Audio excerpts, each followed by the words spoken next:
la chu san khomoi ya boy pa na inan thang tha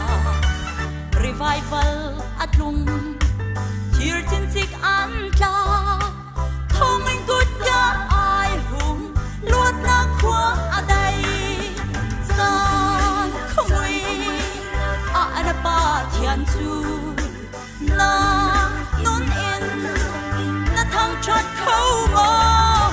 har nak le tor in nak san muya a thang chat tu na ya non mang in boy ba chai phuang đam yêu gian long a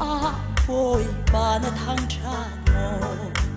sốt nak gian không muy a na thang chat khâu mo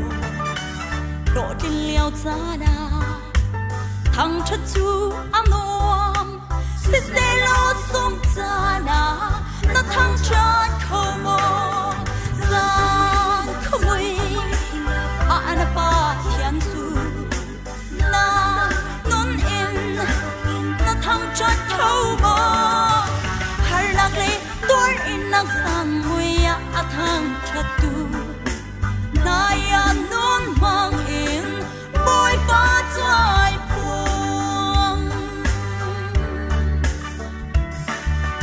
chu cheu a boy pa thang cha chu anwam se lo zoom tu non thuk angai tu chu lot min ha ruak chung song an la mi thi nang di tay kho lo non so an lang ter san khoi a ana pa thian su na non in na thang chat khâu mo har nak le tor in nak sam muya a thang chat tu na ya non mang in boy ba chai phuang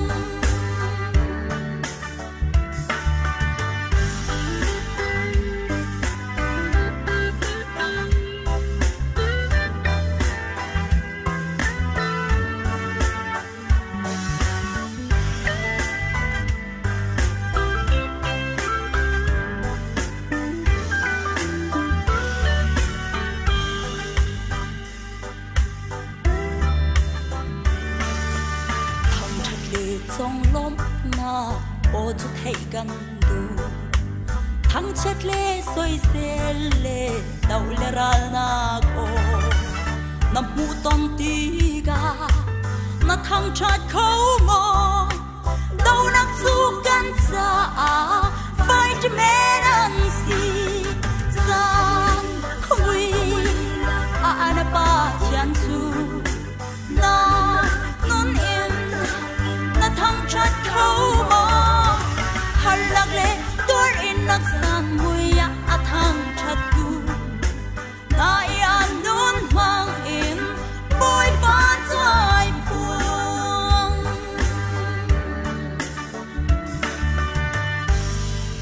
boy ban is par nak chau ko se